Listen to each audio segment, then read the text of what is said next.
Terima kasih banyak, selamat malam. Tapi ya mungkin diizinkan Tuhan juga untuk dipospon supaya bisa ada 100 peserta bisa masuk. Selamat malam semuanya, saya Genti. Saya akan langsung mulai presentasi saya atau sharing edukasi saya hari ini tentang bagaimana kita meriset tubuh kita, meriset hidup kita, dan rahasia tersembunyi di balik sindroma metabolik. Ini sedikit tentang saya. Kalau Bapak Ibu dan teman-teman punya Instagram, kita bisa saling follow. Facebook, YouTube, maupun TikTok, ini adalah sedikit profil tentang saya. Nah, apa yang akan kita pelajari hari ini? Sebentar ya. Kita akan belajar sedikit tentang definisi sehat, bagaimana cara tubuh bisa sakit, kita mengenali apa itu sindroma metabolik, dan cara memperbaiki metabolisme tubuh kita, mengatasi hambatan dalam pola hidup sehat. Grup ini namanya pola hidup sehat komunitas. Artinya semua yang diberikan sharing di dalam komunitas pola hidup sehat tentunya mengarah kepada satu goal, semua dari kita ingin hidup sehat dengan membangun habit pola hidup sehat. Ya, saya berharap setelah sharing edukasi saya malam hari ini, kita juga jadi bisa lebih dibuka pikirannya, lebih berkomitmen di dalam kehidupan kita sehari-hari di dalam menghidupi kehidupan healthy lifestyle. Nah, sebenarnya kalau kita bicara apa sih goal tujuan kita sehat? Coba Bapak Ibu bayangkan jika tubuh kita bisa berbicara buat kita sendiri. Kira-kira apa ya yang dia bisa katakan ke kita? Apakah tubuh kita itu ini kalau dia bisa ngomong, mungkin dia bisa mengatakan, terima kasih ya sudah menjagaku dengan baik. Ada satu kalimat di dalam kitab suci bahwa eh, tubuh kita adalah bait Tuhan. Seyogianya kita menghormati bait Tuhan ini karena di dalam tubuh ini tempat kita menyembah Sang Pencipta kita. Nah, kalau tubuh kita bisa berbicara, apakah dia akan mengatakan, terima kasih udah jagain aku? Atau justru dia akan mengatakan, tolong dong rawat aku lebih baik. Nah, dari dua hal ini, kita yang bisa menjawab. Kalau misalnya tubuh Bapak dan Ibu bisa bicara, kira-kira yang mana dia bicaranya? Kalau saya ingin sekali tubuh saya berbicara kepada saya, terima kasih ya Genti, kamu sudah menjaga aku. Oke? Nah, definisi sehat kita bahas hari ini. Yang namanya sehat itu artinya dia nggak ada demam, dia nggak ada sakit, atau sebenarnya ada yang lebih dalam kalau kita bilang saya itu sehat. Saya itu sehat berdasarkan apa? Berdasarkan gejala yang saya rasakan atau tidak? Atau berdasarkan hal yang lain? Kalau kita ngomong definisi sehat, mungkin bahasa kerennya saat ini yaitu wellness, jadi lebih dalam dari yang namanya definisi sehat. Wellness atau mungkin lebih dalam kita bilang bugar. Jadi ini bukan tentang sakit atau tidak sakit, bukan berarti saya lagi bisa jalan kaki, saya bangun pagi, saya rasanya fresh dan sehat, bukan. Tetapi kesehatan yang lebih dalam atau wellness, kita bisa katakan kita bisa berbicara tentang kebugaran. Kebugaran ini berbicara tentang kesehatan fisik, kesehatan mental, kesehatan rohani, semua dengan pendekatan holistik atau pendekatan yang menyeluruh. Saya berharap kita semua selalu ingin punya satu goal, tubuh kita dirawat, dan kita bisa mencapai satu tujuan kita yang namanya kebugaran. Nah, Bapak Ibu lihat nih, ini ada satu kondisi kesehatan yang menjadi statistik bagi kita semua. Tahun 2021, ada penelitian di Depkes Indonesia, kondisi kesehatan yang terjadi, meneliti 20.000 orang di 34 provinsi di Indonesia. Kondisi yang namanya sangat-sangat bugar tadi, sehat mental, sehat fisik, ya, itu hanya 5,86%. Bugarnya sendiri 18%. Tapi yang tidak bugar sebenarnya banyak sekali atau dominan. Sedih sekali ya, ini laporan dari Kementerian Pemuda dan Olahraga ya di tahun 2021. Bahwa sebenarnya yang kita merasa baik-baik saja, sebenarnya kita tidak. Wellness atau bugar ini hampir kita populasi Indonesia tidak mencapai. 76% cukup banyak Bapak Ibu. Nah, kalau kita bicara lagi tentang bugar dan tidak bugar, ada orang yang ngomong nih, sakit itu based on penyakit. Nah, ada dua. Kalau kita bicara tentang sakit yang tanda kutip dari dunia kedokteran, sakit itu bisa bicara tentang penyakit yang menular maupun yang tidak menular. Yang menular ini akibat dari paparan mikroorganisme, bisa bakteri, virus, parasit, jamur. Yang tidak menular ini kita juluki saat ini sebagai penyakit gaya hidup. Dan hampir 80% BPJS saat ini atau asuransi kesehatan yang dimiliki oleh kebanyakan masyarakat Indonesia mengklaim BPJS-nya karena penyakit tidak menular, bukan penyakit menular. Artinya, penyakit tidak menular yang dijuluki penyakit gaya hidup bisa kita reverse dengan memperbaiki gaya hidup kita. Sehingga penyakit gaya hidup itu bisa lebih dikontrol atau bisa terhindar. Nah, saya mau bahas sedikit kalau kita bicara penyakit, ini adalah pohon functional medicine. Tadi saya sempat mengatakan bahwa saya adalah seorang praktisi functional medicine. Saya tetap seorang dokter yang mengakui obat-obatan pada saat diperlukan dalam keadaan akut, dalam keadaan emergensi, dalam keadaan infeksi, virus, bakteri, semua yang kronik. Kita sangat membutuhkan obat-obatan. Tetapi yang tadi saya bilang, penyakit yang banyak terjadi adalah penyakit yang tidak menular yang akibat dari perubahan lifestyle atau gaya hidup kita. Di mana kita tahu kalau kita bicara tentang pohon kehidupan ini, akar-akar dari pohon ini banyak sekali sumbernya dari chronic stress, ya kemudian mikrobiom yang tidak balance sehingga terjadinya leaky gut yang kita bahas minggu lalu. Kemudian penggunaan obat-obatan jangka panjang yang semena-mena. Banyak sekali problem dari akar pohon ini yang mengakibatkan penyakit-penyakit modern lifestyle. Atau dengan sederhana kita bisa summary-kan atau rangkumkan dari pohon itu akar penyebabnya dari pohon sehat kita sering begadang, aktif, tidak banyak aktif bergerak, perokok pasif, perokok aktif, pola makan yang buruk, overweight, bahkan underweight, ini merupakan banyak sekali akar penyebab penyakit yang tidak menular yang mengakibatkan buah-buah kehidupan atau buah-buah kesakitan dari sebuah pohon kehidupan ini. Sedih ya teman-teman ya atau Bapak Ibu ya. Nah, sebenarnya di dalam komunitas pola hidup sehat dan setiap ada kesempatan webinar kesehatan, kita ingin akar ini kita benerin sehingga buah-buah yang ada di atas bukan buah-buah penyakit, tetapi buah-buah kesehatan, buah-buah panjang umur, bukan buah demensia, tetapi buah-buah yang memberikan daya ingat yang baik. Long life, ini yang harus kita selesaikan permasalahannya di masa modern lifestyle ini. Nah, ini tapi tantangannya seperti ini. Kalau kita bicara masalah penyakitnya ada di sini, ini juga menjadi tantangan kehidupan modern lifestyle. Setelah masa pasca pandemik, GoFood, kita nggak nyalahin GoFood-nya, yang kita salahkan adalah pemilihan makanan yang begitu mudah, tinggal klik, klik, klik, klik, klik, tinggal murah, murah, murah, murah. Sehingga begitu banyak orang lupa untuk akhirnya bisa mengontrol appetite mereka, mengontrol cara hidup mereka. Mereka lazy, mereka tidak bergerak, mereka hanya mau drive-thru, mereka makannya junk food, mereka punya postur yang buruk, menggunakan gadget all the time. Semua modern lifestyle ini mengkontribusikan kepada penyakit-penyakit dari pohon fungsional tadi yang saya sudah sampaikan di slide berikutnya. Nah, dari semuanya tadi, semua lifestyle modern ini, akhirnya juga lead kita, memimpin kita tanpa kita sadari kepada satu kondisi yang namanya gejala metabolik. Pernah nggak, Bapak Ibu, mungkin bisa masuk ke ruang chat juga, bisa interaksi ya. Pernah nggak kalau kita kadang-kadang ketemu orang, atau kita berdiskusi, atau kita chit-chat sama seseorang, kita suka ngomong gini, aku nih sekarang metabolismeku udah jelek banget nih, metabolismeku melambat, atau metabolismeku udah mulai menurun. Semua orang awam pandai menggunakan kata metabolisme gue udah menurun.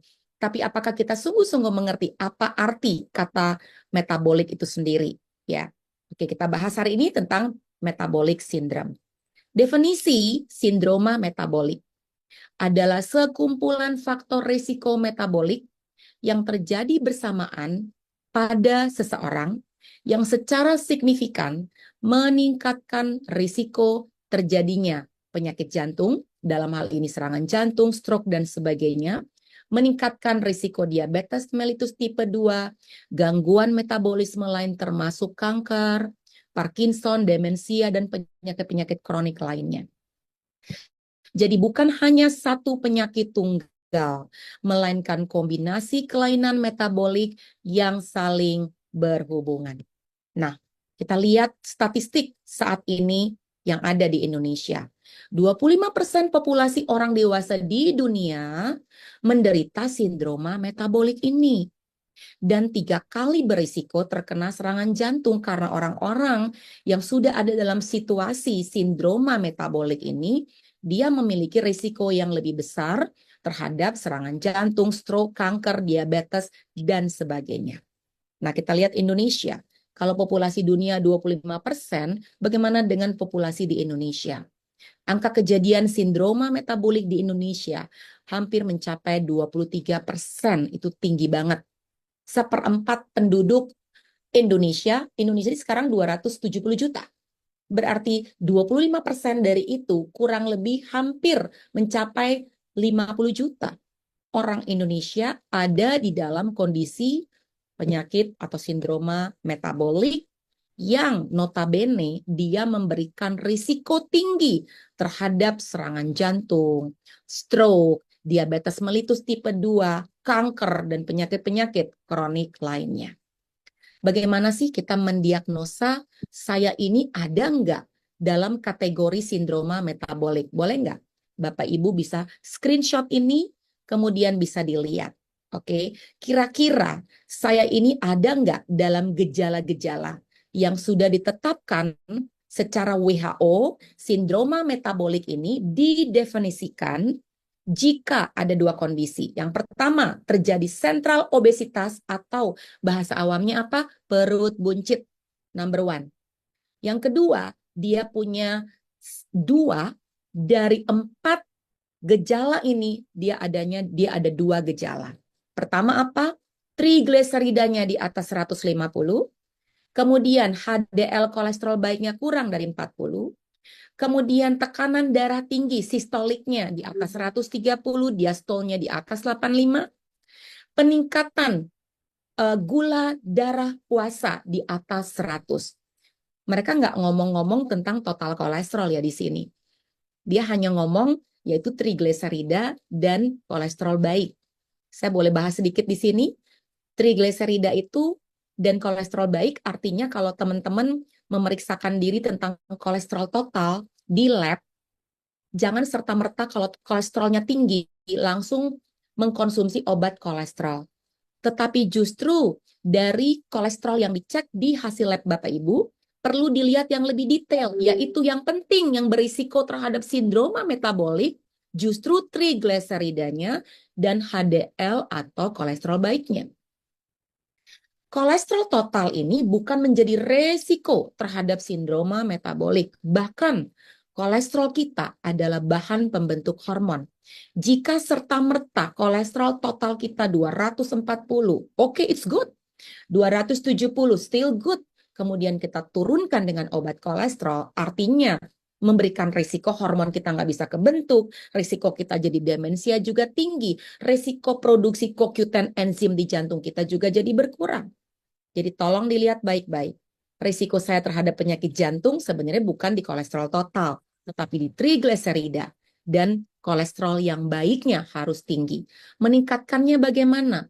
Untuk membuat trigliseridanya tidak tinggi, salah satu adalah pola hidup. Ini 4 angka di bawah, ya bisa dilihat, kita akan bahas hari ini. Ini adalah angka-angka yang bisa diciptakan melalui kehidupan pola hidup sehat. Ini bukan karena obat-obatan bisa dikontrol. Ini hanya dengan kehidupan healthy lifestyle. Nomor 1, kalau bisa punya catatan, membuat trigliseridanya tetap baik, yaitu dengan tidak banyak makan gorengan, tidak banyak makan konsumsi makanan karbo-karbo olahan, yang simple carb. Sesimpel itu. Yang kedua, bagaimana membuat HDL kolesterol itu baik dengan cara berolahraga, olah nafas, 10.000 langkah, exercise, nggak ada shortcut yang lain. selain berolahraga untuk meningkatkan HDL kita atau kolesterol baik. Bagaimana dengan mengkontrol kita punya tekanan darah tinggi? Bukan ngurang-ngurangin garam, bukan. Tetapi karbohidrat, simple, sugar, itu menjadi salah satu penyebab dari meningkatnya tekanan darah kita. Dan kalau kita bicara yang keempat ini adalah orang-orang yang memiliki gula darah puasa yang tidak terkontrol juga. Nah, terus gimana dong? Saya ini berarti punya nggak gejala sindroma metabolik? Kalau yang di bagian A itu nomor 1. Kalau dia perutnya buncit, wanita di atas 80 cm, pria di atas 90 cm, artinya dia sudah masuk satu kategori. Tapi yang kategori B, minimal dia 2 saja. Berarti dia sudah punya 3. Dia artinya sangat berisiko atau bisa dikatakan ada di dalam gejala sindroma metabolik tersebut. Sampai di sini paham? Tidak sulit untuk dilihat.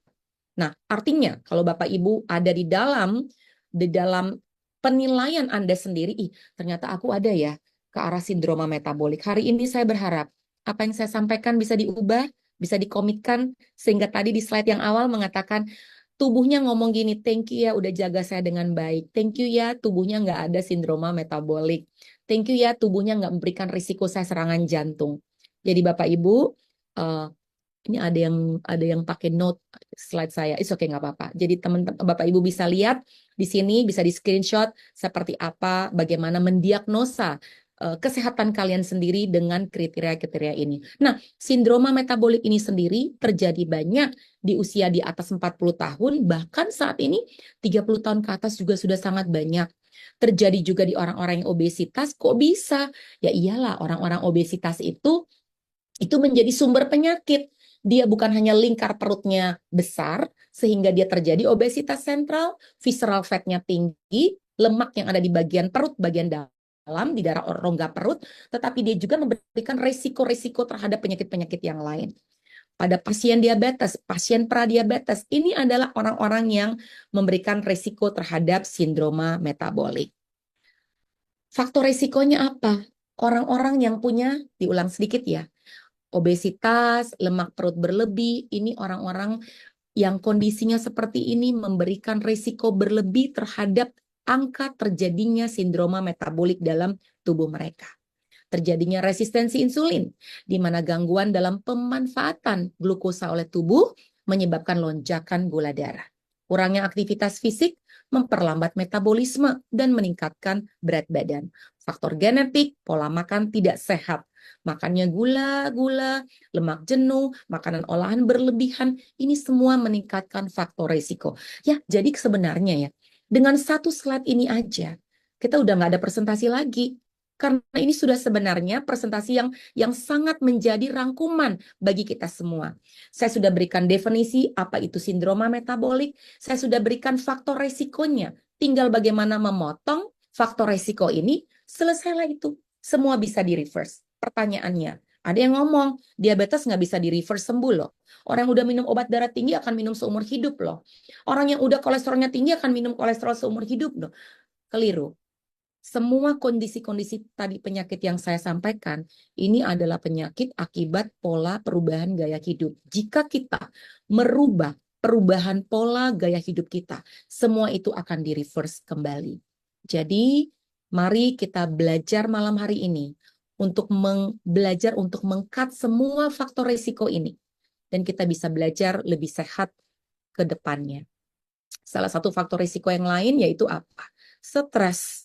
Stres level ini meningkatkan kortisol hormon, dan stres ini juga memberikan imbalance hormon, hormon-hormon yang sifatnya peradangan dalam tubuh, sangat-sangat ada di dalam kondisi stres.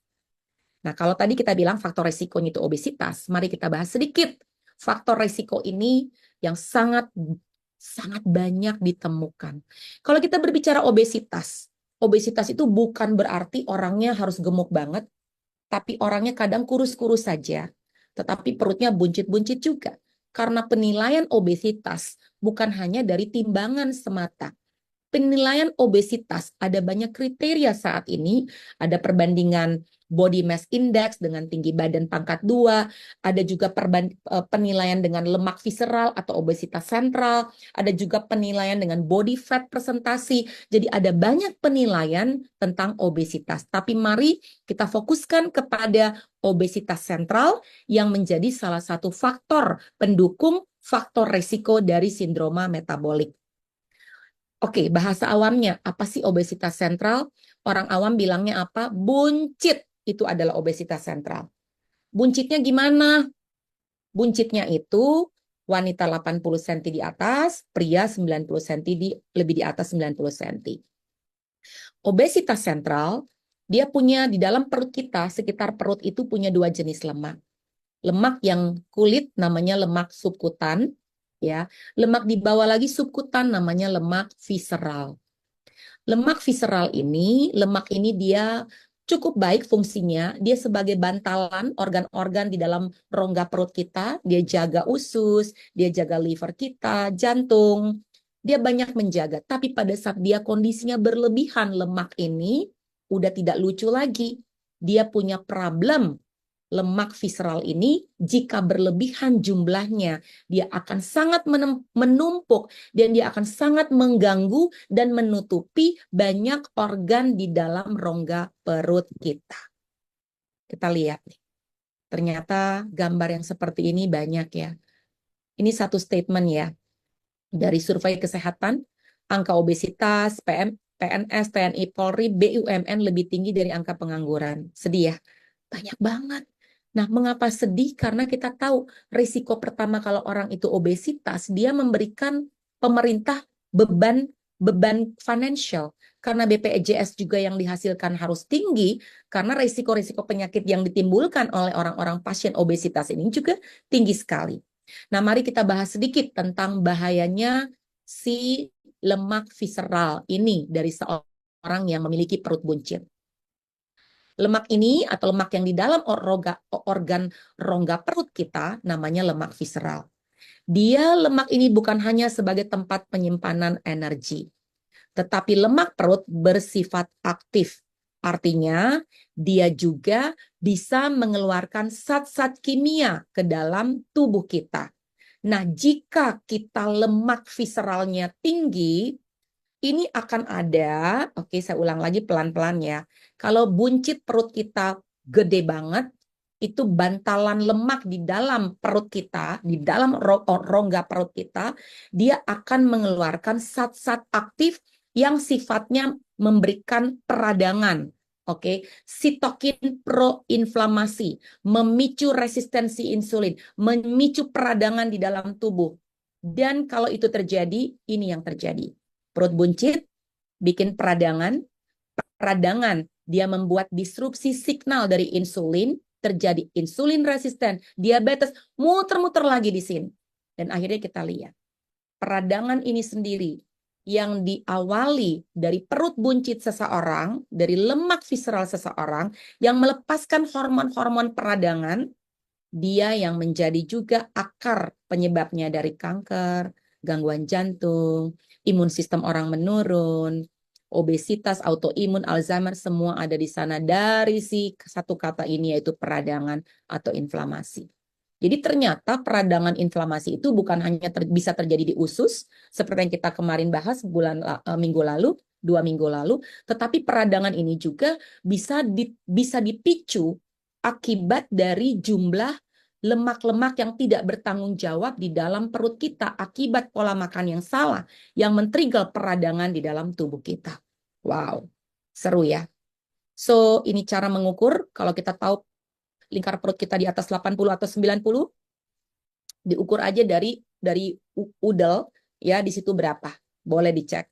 Kemudian ini pemeriksaan yang lain lagi antara kita bisa lihat obesitas dari BMI, mengukur indeks mass tubuh kita dengan berat badan dalam kilogram dibagi tinggi badan kali dibagi tinggi badan pangkat 2 ya. Ini bisa ada, dan kalau ada angka-angka ini lebih gampang bisa ada mesinnya, mesin Omron, kita lihat BMI kita berapa, tapi ini nggak bisa jadi patokan. Bisa dicatat patokan obesitas pertama yang ini, yang kedua lemak visceral, yang ketiga body fat, itu semua. Tapi kalau saya ketemu orang, saya ngeliat dia perutnya buncit, saya boleh kasih tahu 1000% orang ini ada dalam kondisi peradangan dalam tubuh. Jadi itu udah nggak lucu, dia harus turunin perut buncitnya, dia harus lakukan banyak cara. Sehingga diabetes, kanker, Parkinson, serangan jantung, semua penyakit-penyakit yang mengintai dia bisa kita turunkan resikonya. Nah kalau orang udah bicara obesitas, semua orang ngomong diet dong, kita pengen nurunin berat badan dong. Semua cara diikutin. Mau nanti diet yang hanya minum air putih doang, nggak ada makan selama seminggu. Ada tuh yang kayak gitu. Ada juga diet yang sekarang bagus banget nih dengan intermittent fasting, tidak ada yang salah. Tapi yang keliru, orang melakukan intermittent fasting, dia fastingnya panjang, waktu jendela makannya dia makannya babak belur. Dia makannya tepung, dia makannya makanan olahan, terus dia ngomong, tapi kan saya udah puasa, saya udah IF, tapi kenapa nggak turun-turun berat badan saya? Karena dia melakukan IF-nya pun keliru.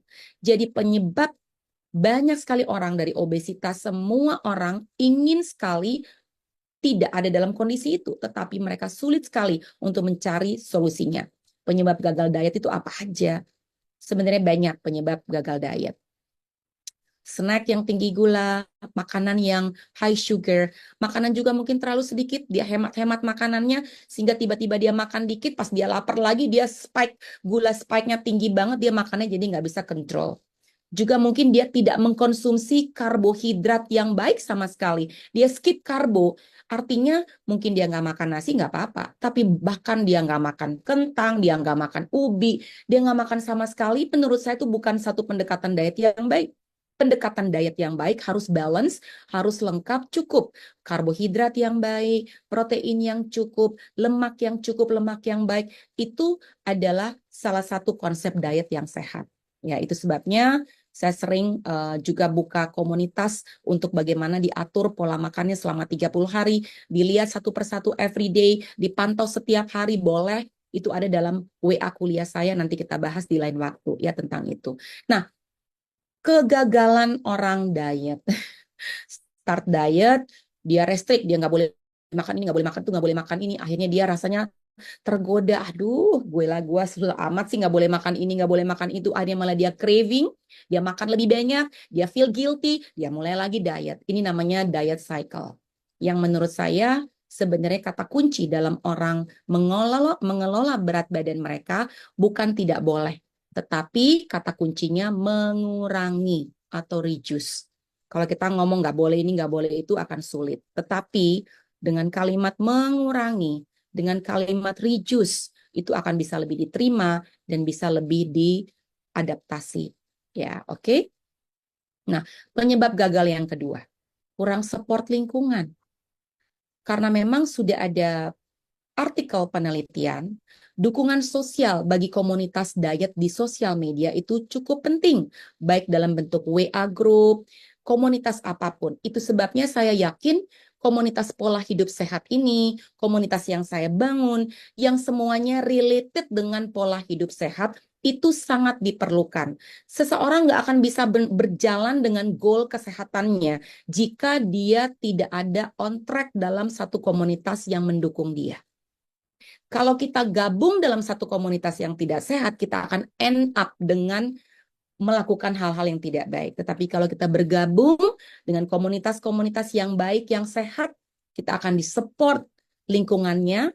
Kalau kita mau dalam tujuan goal kita untuk fat loss, tujuan goal kita untuk sindroma metabolik, masuklah ke dalam komunitas pola hidup sehat yang mendukung support lingkungan kita. Nah, ini gagal diet yang ketiga.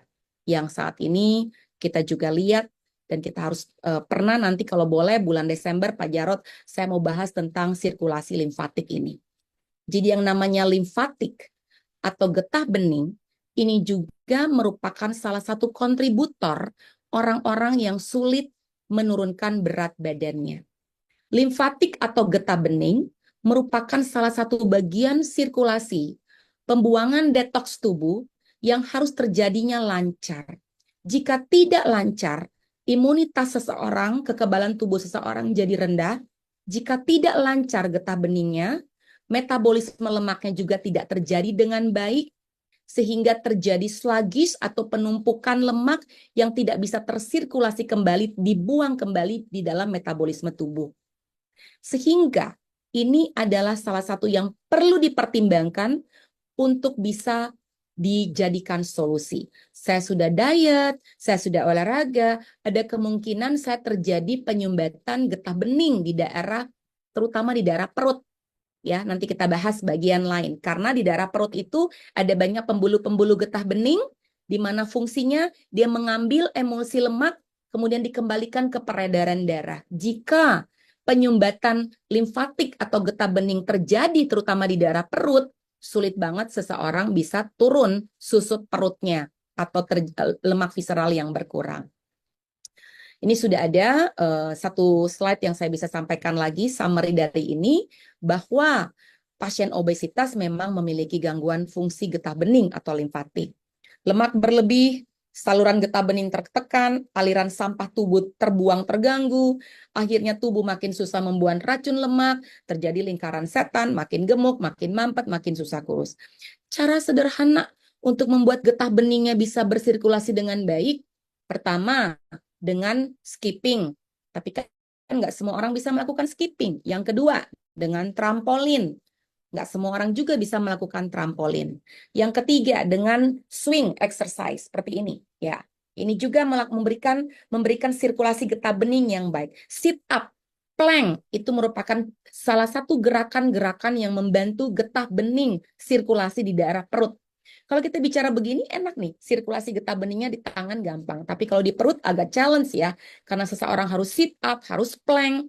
Ya, itu sebabnya banyak sekali kesulitan orang untuk menurunkan lemak di perut mereka karena sirkulasi getah bening mereka juga menyumbat di daerah itu. Oke, sekarang kita udah bahas tadi bagaimana sih caranya kita bisa mencegah sindroma metabolik. Salah satunya tadi risiko-risikonya kita potong, tapi juga dengan tulisan atau dengan kalimat cubit. Cubit itu cepat berhenti merokok bagi yang merokok, usahakan olahraga 30 menit per hari, memiliki berat badan ideal, tingkatkan konsumsi buah dan sayur. Ini benar-benar kembali lagi kepada pola hidup sehat, ya. Nah, ini hal-hal yang bisa kita kerjakan, cek kesehatan rutin, diet dan olahraga, perbaikan sistem limfatik, punya komunitasnya. Nah, kita bahas sedikit tentang bagaimana mencegah dan memperbaikinya dari sisi ini.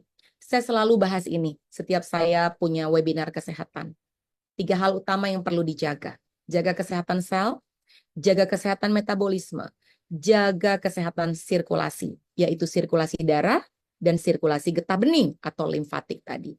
Kalau Bapak Ibu keluar dari webinar ini, yang lain lupa, apa tuh tadi sindroma metabolik, mungkin kalau boleh ingat-ingat ini aja. Selmu harus dijaga. Dengan cara apa? Makan sehat, ya, itu selnya dijaga. Antioksidan, itu semua yang untuk menguatkan sel. Bagaimana jaga kesehatan metabolisme? Nih, yang tadi, tekanan darah harus baik, gula darah harus baik, lingkar perut harus tidak boleh buncit, kemudian HDL kolesterol harus baik, trigliseridanya harus baik. Itu cara menjaga kesehatan metabolisme. Dan sirkulasi. Olah napas membantu sirkulasi. Getah bening, lompat, swing exercise membantu getah bening sirkulasi. Ya, jadi tidak susah untuk menghidupi pola hidup sehat. Mari kita melakukan riset tubuh kita. Seperti kita melakukan servis mobil, kita harus turun mesin. Masa kita nggak mau melakukan riset terhadap tubuh kita sendiri? Harus. Diulang lagi sedikit. Ini 3 hal dititip penting. Tapi yang paling PR semua orang ini adalah pola makan. Ini porsinya. Sayurnya banyak, proteinnya banyak, karbonya nggak usah banyak-banyak. Jangan dibalik-balik. Jangan yang protein kita taruh karbo, kemudian yang karbo kita isi protein, kemudian sayurnya secuplik banget. Jangan dibalik ya. Ini juga boleh di screenshot sehingga setiap makan ingat-ingat, oh proteinnya harus cukup banyak ya untuk membantu massa otot kita, tulang kita sehat, otot kita kuat, jantung kita sehat. Ini semua cara yang sederhana yang untuk. Dan juga mindset. Mindset ini yang Body Mind Intelligence, Dr. Grace, Bu Sinta selalu membahas ini. Karena pikiran kita sangat-sangat mempengaruhi apa yang akan kita kerjakan. Ingat, pencernaan kita sama mind kita ini ada aksis. komunikasi. Jaga kesehatan pencernaan kita selalu. Jaga mindset kita yang baik. Ya. Sedikit karena saya pikir ngomongin metabolic syndrome tidak akan pernah terlepas dari pola makan. Ini pola makan ini atau pola makan ini. Kita tahu sih teorinya sih yang ini. Tapi yang terjadi kan sebenarnya yang banyak ini. Mau nggak mau kita tahu kok, kita jujur. Kita ke restoran, kita ke mall. Ini semua restoran yang ditawarkan hampir semua ada di sini. Gorengan, makanan olahan itu semua ada di sana. Saya kasih beberapa tips. Hal yang penting dalam pola makan. Pastikan dan perhatikan gula yang masuk di dalam tubuh kita. Bukan hanya gula putih, tapi minuman-minuman yang manis. Buah-buahan yang terlalu tinggi gula yang dibuat dalam bentuk jus sangat tinggi gula. Pastikan kita bisa belajar mengontrol intake gula kita. Fokus ke makanan-makanan yang sifatnya anti peradangan. Pastikan setiap hari kita mengkonsumsi jus sayur, bukan jus buah.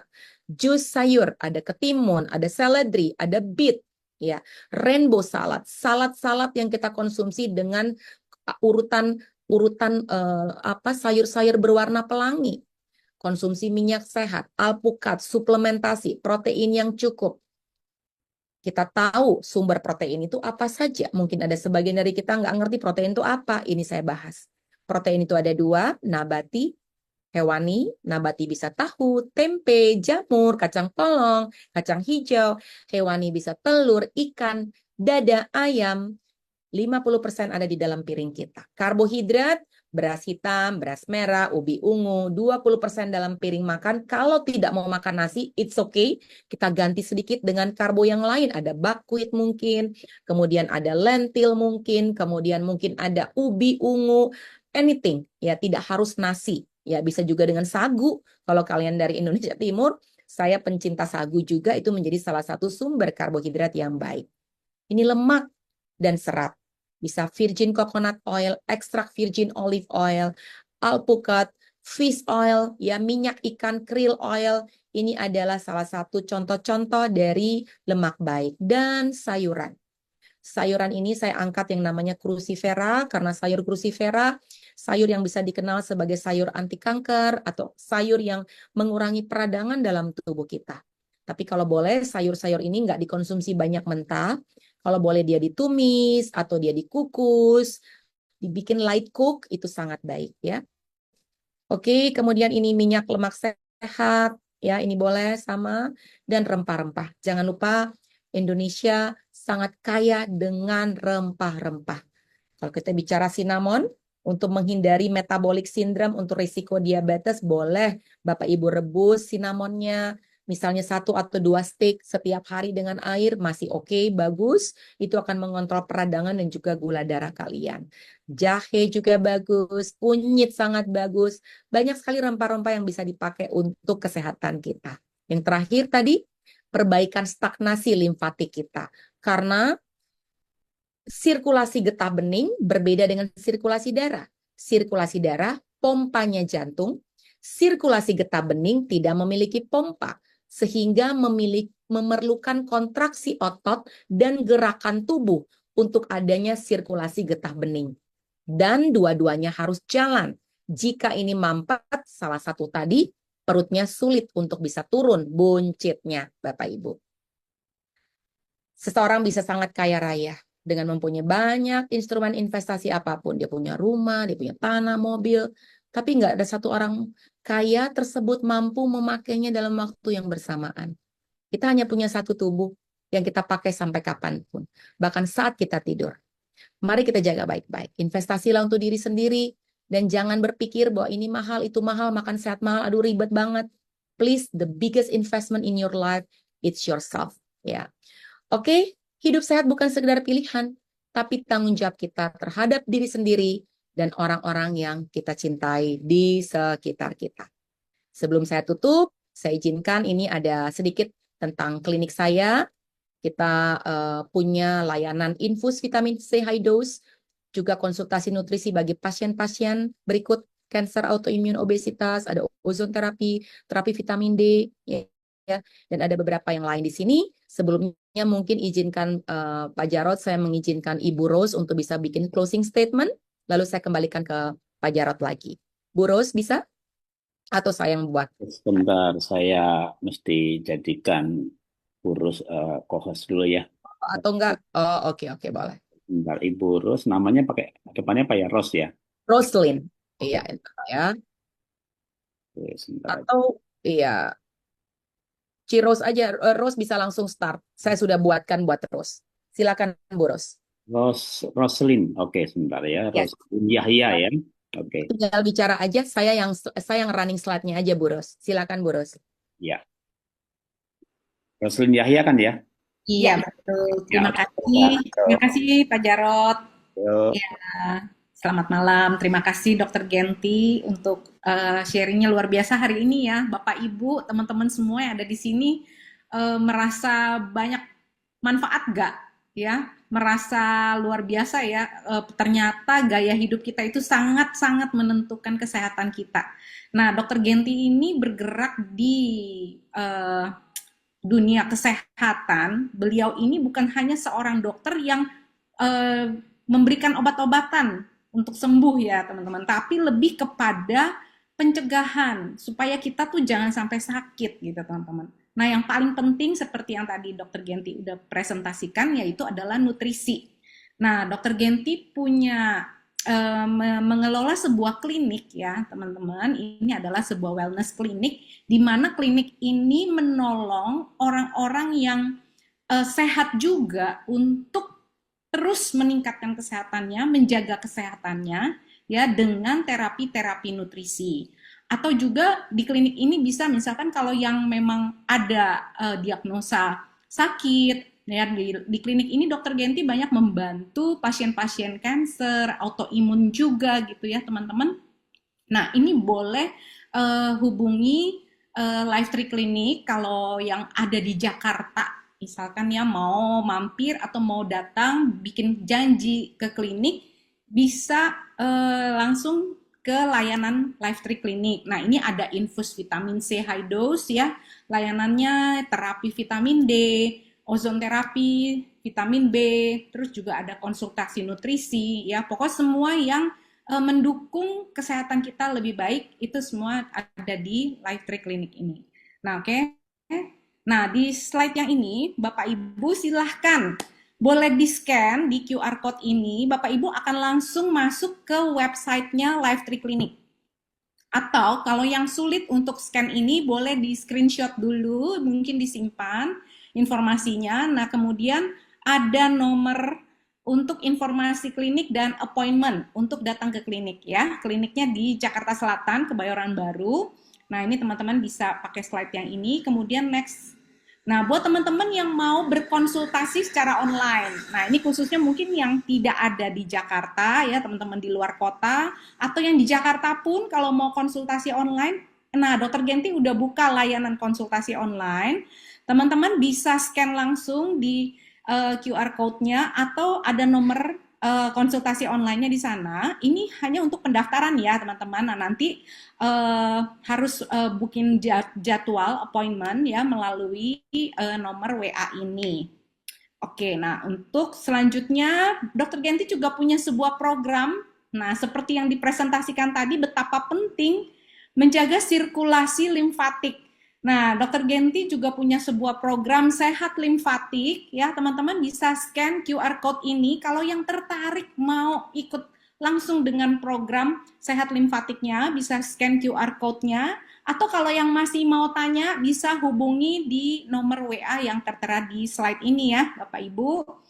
Oke, selanjutnya, nah teman-teman yang belum follow atau mengikuti konten-kontennya Dokter Genti silahkan ikut di Instagram Dokter Genti ya bisa di scan langsung atau dilihat ini nama Instagramnya dan TikToknya Dokter Genti ya. Nah teman-teman bisa uh, follow dan like juga konten-kontennya, ikuti konten-kontennya juga. Oke. oke.